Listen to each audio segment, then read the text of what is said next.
आजच्या आपल्या पुढारी व जिजाऊ संघटना आयोजित सरपंच मेळावा सरपंच सन्मान सोहळा या कार्यक्रमासाठी उपस्थित असलेले आदरणीय भोयटे सर व व्यासपीठावरील सर्व सन्माननीय ज्यांची गाणे आपण ऐकले ते सर्व गायक मंडळी आणि ज्यांचे ऐकणार आहोत त्याही गायक व उपस्थित सर्व कल्याणकर बंधू भगिनी सर्वांना माझा नमस्कार। आज आपण ठाणे जिल्ह्यातील सरपंचांचा सन्मान सोहळ्याचा कार्यक्रम संयुक्त आयोजित केला होता। लोकशाहीमध्ये सुरुवातच पहिल्यांदा मिळणारं जे पद आहे ते पद आहे सरपंच। आपल्याला गेल्या 76 वर्षातील कचरा साफ करायचा आहे तर पहिली सुरुवात सरपंचांपासून करावी लागते। जर सरपंचांनी ठरवलं गाव समृद्ध करायचं तर कुठलंही गाव समृद्ध झाल्याशिवाय राहणार नाही। जो ग्रामविकास गाडगे महाराजांना आवश्यक होता, जो ग्रामविकास सरकारला घटनेला आवश्यक आहे, तो ग्रामविकासाची पहिली सुरुवात पहिली पायरी ही सरपंचांपासून होते। म्हणून आजचा दिवस आपण माननीय सरपंच महोदयांचा सर्व सत्कार करण्याचा केला। आज सरपंचांचा सत्कार करत असताना जिजाऊ बद्दल थोडक्यात मी सांगतो। जर एखाद्या व्यक्तीने ठरवलं डॉक्टर बाबासाहेब आंबेडकरांच्या प्रमाणे घटना त्यांनी लिहिलेल्या घटनेप्रमाणे देश चालला पाहिजे, संविधानाप्रमाणे देश चालला पाहिजे, राजा छत्रपती शिवाजी महाराज राजमाता जिजाऊ यांचा आदर्श घेऊन जर सुरुवात केली तर कुठलीही गोष्ट अशक्य नाहीये। त्याचं मूर्तिमंत उदाहरण आपल्याला देतोय। मी भिवंडी येथे कॉलेजला असताना 90-91ला मनामध्ये ठामपणे ठरवलं का कधीतरी भिवंडीचे विद्यार्थी माझ्या गावात शिकले पाहिजेत। जेव्हा योग्य वेळ आली, व्यवसायामधनं 2 पैसे आले, ते 2 पैसे साठवून सडवण्यापेक्षा सन्मानकाने आलेला पैसा हा समाजाच्या सर्वांगीण विकासासाठी सुरुवात झाली पाहिजे। त्यासाठी झडपोली या छोट्याशा गावामध्ये एक छोटंसं रोपटं लावण्यात आलं का एक CBSEची शाळा करण्यात आली। त्या CBSEच्या शाळेमध्ये पुढे स्वप्न वाढली का CBSEतून आपल्याला अधिकारी घडले पाहिजे, तर त्या दृष्टीने कोकणभर आपल्या CBSE शाळांचं जाळं उभारलं पाहिजे।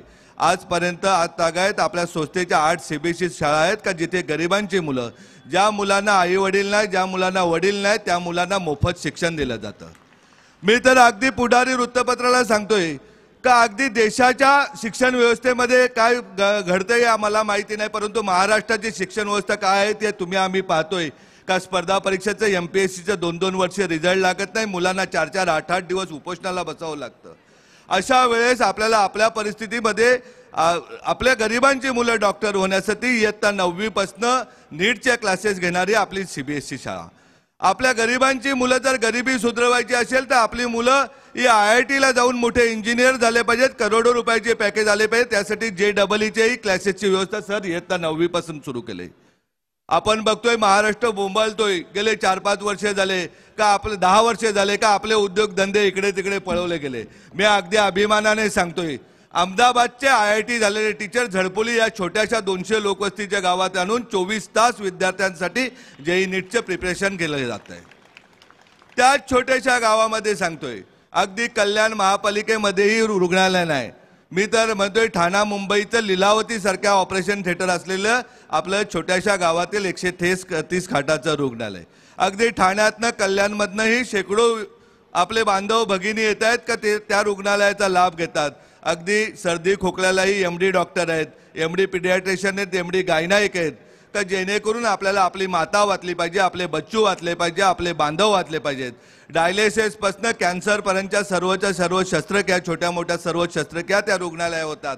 अगदी अभिमानाने सांगतोय ठाणे जिल्ह्याच्या कानाकोपऱ्यातूनच नव्हे तर कल्याणमधून आलेली ताई सिझरचं म्हणजे तिच्या डिलिव्हरीच्या वेळेस सिझरची व्यवस्था झडपोलीच्या रुग्णालयात होते। असं अद्ययावत रुग्णालय सुरू आहे आपल्या आणि तेही मोफत सुरू आहे। तायांनो दादांनो, आपल्याच कॅम्पसमध्ये एक अंध व मतिमंद शाळा आहे। आता आपण आशाताईचं गाणं ऐकलं असेल। अशा अंध व मतिमंद मुलांना नुसतंच शिक्षण नाही दिलं जातं तर त्यांना स्पर्धा परीक्षा शिक्षण देऊन पुढच्या ज्यावेळेस इथे कार्यक्रम होईल तेव्हा त्यातील अनेक अधिकारी आपल्याला इथे बघायला मिळतील। अशा प्रकारची शिक्षण व्यवस्था अंध मतिमंदांसाठी केलेली आहे। आपल्याला माहिती आहे का या कल्याण महापालिकेचा आयुक्त आपला नाहीये। गेले अनेक वर्ष आपण बघतोय कल्याण महापालिकेचे त्यांच्या स्थायी समितीतले वाद आपण बघतोय, सर्वसाधारण सभेतले वाद आपण बघत असतो का आयुक्त ऐकत नाही, त्यामुळे नगरसेवक बांधव भगिनी आमचे भांडायला उठतात, त्यांच्याशी प्रभागातलं काम होत नाही। आपल्याला नुसतं भांडून चालणार नाही, प्रशासनातील अधिकाऱ्यांविरुद्ध बोलून चालणार नाही, त्यापेक्षा प्रशासकीय यंत्रणा आपली झालीसाठी पाहिजे। यासाठी तायानो दादानो इयत्ता 9वी पासून फाउंडेशन क्लासेस स्पर्धा परीक्षाचं देणारी झडपोलीतील आपली जिजाऊ संस्था ही देशातील पहिली संस्था असेल। अगदी अभिमानाने सांगतोय, 200 लोकवस्तीच्या गावामध्ये 2000 विद्यार्थी महाराष्ट्रातल्या कानाकोपऱ्यातील गरिबांची मुलं येऊन शिक्षण घेतात। अगदीच म्हणतोय का कोल्हापूरहून आलेले स्वप्नील माने नावाचा एक तरुण, लहानपणी त्यांच्या आई गेल्या होत्या इंजिनिअरिंग शिक्षण घेत असताना वडील गेले होते। हे तरुण 2018 साली जिजाऊला मिळाले आणि UPSCच्या 2021च्या रिझल्टमध्ये UPSC पास होऊन आज IPS ऑफिसर म्हणून पश्चिम बंगालला रुजू झालेले आहेत। नुकताच झालेल्या MPSCच्या निकालमध्ये 9 विद्यार्थी आपले MPSCचे इंटरव्ह्यू दिलेत, त्यामध्ये ऊसतोड मजुराचा मुलगाही आपल्याकडे येऊन तोही डेप्युटी कलेक्टरची एक्झाम पास झालेला आहे। आता तो लवकरच ट्रेनिंगला जाईल। अगदी आदिवासी बांधवी 3 विद्यार्थी MPSC मधनं पास झालेले, त्यांनाही लवकरात लवकर पोस्टिंग मिळेल। म्हणजे अधिकारी हा का अधिकाऱ्यांचाच मुलगा झाला पाहिजे किंवा मोठमोठ्या लोकप्रतिनिधींचा मुलगा झाला पाहिजे, श्रीमंतांचाच मुलगा झाला पाहिजे, अशा प्रकारची गोष्ट आता राहिलेली नाही। आपल्याला आपली जिजाऊ आहे का जी आपल्या सर्व समाजाच्या दीनदुबळ्यांच्या प्रत्येकाच्या आरोग्याची काळजी घेण्यासाठी कल्याणपर्यंत पोहोचलेले, ठाणे जिल्ह्याच्या कानाकोपऱ्यापर्यंत पोहोचलेले। बोयटे सर, अगदी ठाण्यातील कोपरी पाचपकाडी विधानसभातील अनेक रुग्ण आपल्या झडपोलीच्या रुग्णालयात येऊन आणि उपचार घेऊन बरे होऊन जातात। ठाण्यातील रिक्षावाल्या दादाजी ताई आपल्याकडे डिलिव्हरीसाठी येते आणि सिजरहून ती बरी होऊन जाते। या सगळ्या तुमच्या आमच्यासाठी अभिमानाची गोष्ट आहे।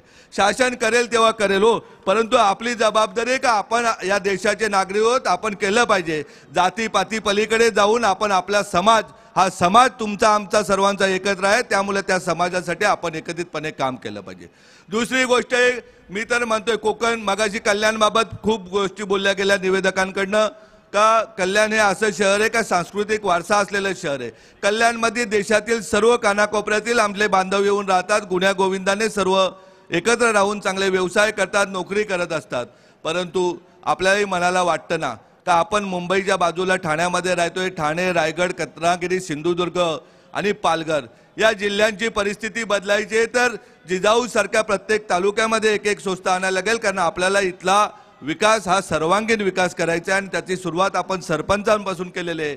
परंतु आपल्याला आपल्यातील अधिकारी घडवायचे असतील ते एकट्या झडपोलीला अकॅडमी खोलून नाही चालणार, तर आपल्या ठाण्या इथे आपली अकॅडमी रेग्युलर क्लासेस आहेत। तलाश्री मोखाड्यापासून पार सावंतवाडीपर्यंत 45 वाचनालयामधून हजारो विद्यार्थी स्पर्धा परीक्षेचा अभ्यास करतात आणि तुमच्या सगळ्यांच्या आशीर्वादाने दरवर्षी किमान 2 ते 3 हजार विद्यार्थी प्रशासनातील विविध पदावर नोकरीला लागतात। ही तुमच्या आमच्यासाठी अभिमानाची गोष्ट आहे। पोलीस अकॅडमीमधनं हजारो मुलं, कधीतरी त्यांच्या यूट्यूबवरती सर्च करून ऐका का एका वीटभट्टीवाल्यावर आई वडील जाणाऱ्या आईबाबांची मुलगी आपल्याकडं पोलीस अकॅडमी देऊन पोलीस झाली।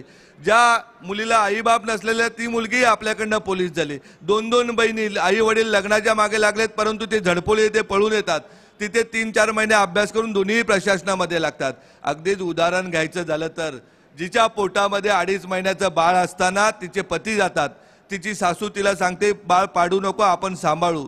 जेव्हा तिची डिलिव्हरी होते त्याच्यानंतर सासू आणि ती धुणे भांडे ठाण्याच्या एका नगरामध्ये करत असतात आणि जेव्हा तिला जिजाऊचा थोडासा उजेड दिसतो का ठाण्यामधली पोलीस अकॅडमी सुरू होती, ती पोलीस अकॅडमी येते। केदार सर इथे बसलेले आहेत, त्यांनी तिचे पॅरेंट मीटिंग घेत असताना तिला विचारलं का तू रेग्युलर ट्रेनिंगला काय येत नाही? मग ती मुलगी रडते का बाबा माझी अशी परिस्थिती आहे, मला 5-7 हजार रुपये कमावले नाही तर माझ्या मुलाचं जगण्याचा प्रश्न येतोय, आम्ही जिवंत कसे राहू, त्यासाठी लोकांची धुणी भांडी करायला लागतात। त्या दिवशी तिला जिजाऊ भेटते आणि जिजाऊ सांगते का तुला बाळा काळजी करू नको, तुला 7,000 रुपये मिळत असेल, तुला 10 ते 15,000 रुपये आम्ही देतो, परंतु तू रेग्युलर अभ्यास कर। पोलीस भरती थोडीशी उशिरा सुरू होते, मग तिला झडपोली मुंबई फायर ब्रिगेडची भरती निघते आणि तिला झडपोली येथे आणलं जातं। झडपोली येथे ती 3 महिने ट्रेनिंग घेऊन ती मोहिनी बारमाल नावाची जी आदिवासी मुलगी आहे ती मुंबई अग्निशमक दलात अधिकारी पदावर पोहोचते। हे आपल्या जिजाऊचं काम आहे। हे पोहोचवण्यासाठी आम्ही इथपर्यंत आलेलो आहे का आम्ही पूर्वी काम करत असताना 15 वर्ष आदिवासी परिसरात काम करत असताना कधीतरी वाटलं का शहरामध्ये अनेक झोपडपट्ट्या आहेत, त्या झोपडपट्ट्यामध्येही आमचे गरीब राहतात किंवा 500 स्क्वेअर फूटमध्ये घरामध्ये राहणारे कल्याणवासी हे आमचेच आहेत। त्यांच्याही मुलांच्या शिक्षणाची काळजी घेणे जिजाऊचं कर्तव्य आहे आणि त्या दृष्टीने जिजाऊ इथपर्यंत पोहोचलेले.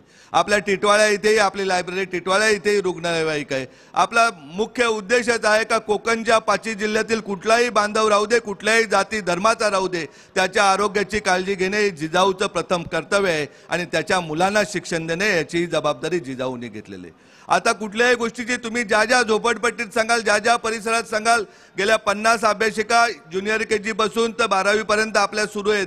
प्रत्येक झोपडपट्टीमध्ये तुम्ही जिथे सांगाल तिथे शिक्षणाचा वारसा आपण घेऊ. महिलांसाठी सांगाल तिथे मेहंदी क्लासेसची व्यवस्था करू, ब्युटी पार्लरचे क्लासेस घेऊ. कारण आपल्याला तुम्हाला कल्पना नसेल, ज्याप्रमाणे परप्रांतीय बांधव गाडी लावतात त्याप्रमाणे हजारो गाड्या आपल्या भिवंडी तालुक्यामध्ये आपल्या भगिनी लावतात आणि त्याही नवऱ्याच्या बरोबर कधी वडापाव विकतात, कधी भाज्या विकतात, तर कधी भाजीपाला विकतात, परंतु त्या कुटुंबाला आधार देत असतात. आज इथपर्यंत पोहोचण्यामागे हा झाला जिजाऊचा विषय.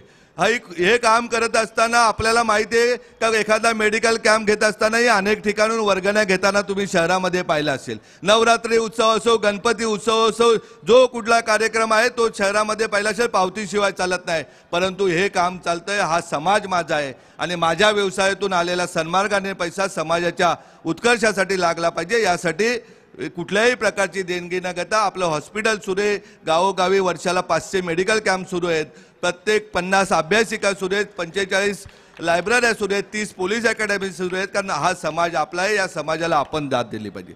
आज इथपर्यंत पोहोचण्यामागं मुख्य कारणच आहे.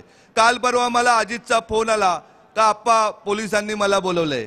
मला मग नंतर महानगरपालिकेतनं समजलं का बॅनर काढण्याच्या सूचना कुठल्या तरी पुढाऱ्याने दिलेल्या आहेत. अरे पुढाऱ्यांनो, राजकारण्यानं तुम्ही जर कामं केली असती तर आम्हाला काय इथपर्यंत यावं लागलं असतं. लोकप्रतिनिधी म्हणून तुम्ही जर कामं केली असती तर इथपर्यंत यायची गरजच नसती.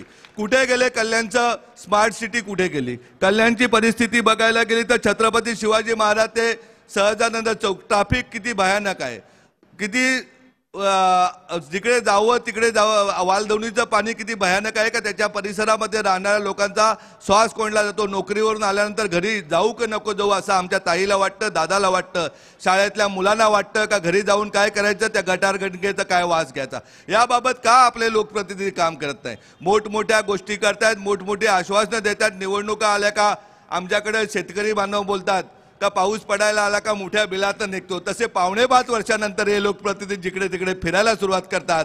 या लोकप्रतिनिधीने 12 महिने 24 तास, मी तर म्हणतोय 80% समाजकारण असं नाही, राजकारण हे 100% समाजकारणाचं साधन आहे आणि 100% समाजाची सेवाच केली पाहिजे.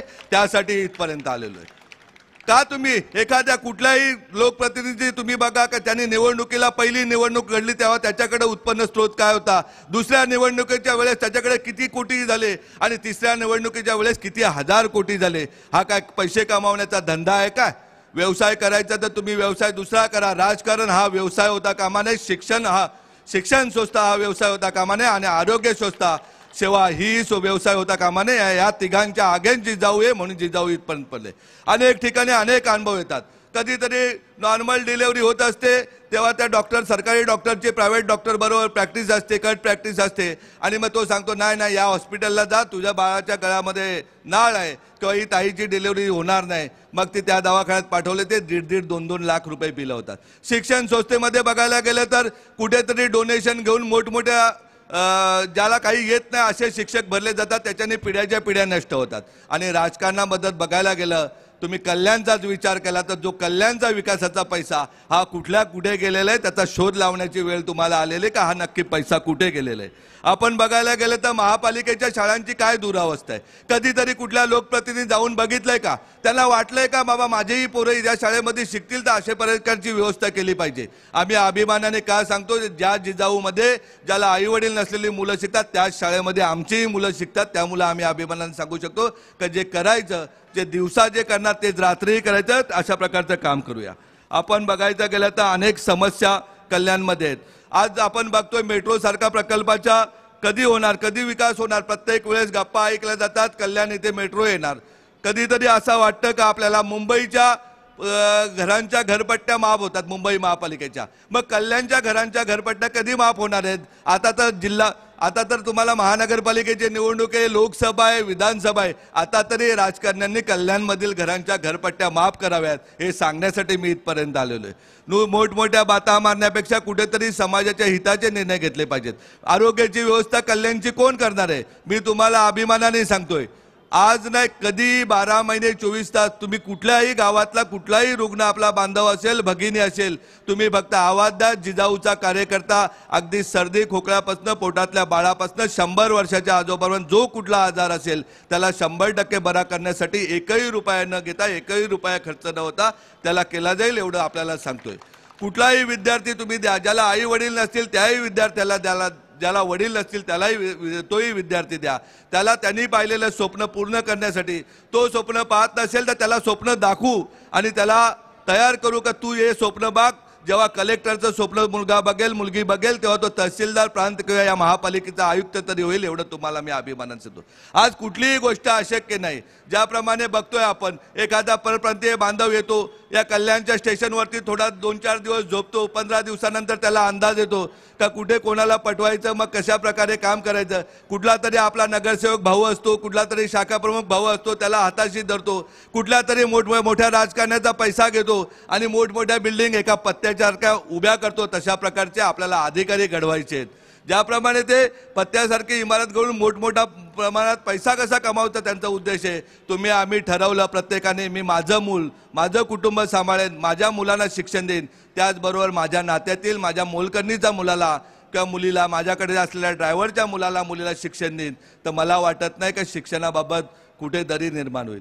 आपण काळजी घेतो, आपल्या स्वतःच्या आरोग्याची काळजी घेतो, आपल्या कुटुंबाच्या घेतो, त्याप्रमाणे आपल्या मनामध्ये आलं पाहिजे त्या सकाळी दूध टाकणाऱ्या दूधवाल्याच्याही मुला घरी जर का आजारी असेल तर त्याला आपल्या परीने काही ना काही मदत केली पाहिजे. ज्याप्रमाणे देवाला आपण पैसे अर्पण करतो त्याप्रमाणे आपण आपल्या समाजातील मानवी देवाला जर पैसे अर्पण केले किंवा त्याच्या आरोग्याची काळजी घेतली, प्रत्येकाने आपल्या कुटुंबापत्र सोडून एका व्यक्तीची काळजी घेतली, तर मला वाटत नाही का या समाजामध्ये कुणी उपचाराशिवाय मरण पावेल. जेव्हा तुम्ही आवाज द्या त्यावेळेस तुमच्याबरोबर जिजाऊ एका कुटुंबाप्रमाणे असेल. माझं भाषण खूप लांबतं झालेलं आहे. आपल्याला सर्वांना सामंत मॅडमचं गाणे ऐकायचे आहेत, त्यामुळं मी थोडक्यात आवर्त घेतो. एक घटना सांगतो आणि थांबतो. आदरणीय सरपंच मगाशी किरण चन्ने साहेब इथे बसले होते. मी मगाशी भोईटे सरांना सांगितलं, लोकशाहीत मिळालेल्या पदासाठीही वरिष्ठ दुसऱ्या पक्षाचे मोठे राजकारणी त्यांना कसं, जे घटनेने दिलेला अधिकार आहे का तो SC समाजाचे एक आहेत का SC समाजाचं आरक्षण आहे त्यांना सरपंचाच्या पदाचं, तरी सुद्धा त्यांचं पद घालवण्यासाठी अगदी म्हणजे एवढे त्यांच्या निवडणुकीला प्रयत्न करणार नाही तेवढे यांना उद्ध्वस्त करण्यासाठी ते प्रयत्न करतात. परंतु या देशामध्ये आजही न्यायव्यवस्था जिवंत आहे. त्यामुळे कधीही राजकारण्यांनी कोणाला दाबण्याचा प्रयत्न केला, कितीही खोट्या केसेस करण्याचा प्रयत्न केला, तरी मला वाटत नाही जेव्हा चांगली लोक आपल्यासारखी तुमच्या आमच्यासारखी एकत्र येतील तेव्हा असे राक्षसी विचाराची लोक या राजकारणातूनच नाही तर समाजातून बाद होतील. हा शब्द तुम्हाला देतोय. नुसतं भाषण देण्यासाठी मी इथपर्यंत आलेलो नाही. मी अगदी तुम्हाला सांगतो, ज्याप्रमाणे छत्रपती शिवाजी महाराजांनी रायगड बांधला, अलिबाग सिंधुदुर्ग बांधला, त्याप्रमाणे आपल्याला कोकणभर 50 CBSE शाळा बांधायचे आहेत का जिथे गरिबांच्या मुलांना शिक्षणाचा अधिकार आहे, त्यांना निशुल्क शिक्षण देऊन त्यांना चांगल्या उच्च पदावर आपल्याला पोहोचायचं आहे. आपल्यातीलच बांधव ज्याप्रमाणे परप्रांतीय बांधव व्यवसाय करतात त्याप्रमाणे मोठ्या प्रमाणात व्यवसाय केले पाहिजेत. त्यासाठी जिजाऊ त्यांच्या बरोबर असेल आणि कोणी कितीही दादागिरी केली तरी आम्हाला सर्वांना सांगतोय की छत्रपती शिवाजी महाराजांची भूमी आहे. तुम्ही सर्वांनी आपण जर एकत्र झालो, ते कितीही मोगलांनी दादागिरी केली तरी सुद्धा छत्रपती शिवाजी महाराज जे आहेत की ज्यांच्या जगामध्ये पूजा केली जाते, अशा प्रकारचे प्रत्येकाच्या आपल्या अंगामध्ये ताकद आहे, ती आजमावण्याचा आपण प्रयत्न करा. आपण सर्वजण आलात, सर्वांचा मी आभार आहे. पुढचा कार्यक्रम कंटिन्यू करण्यासाठी मी निवेदकांच्या हातात माईक देतो आणि थांबतो. जय हिंद, जय महाराष्ट्र.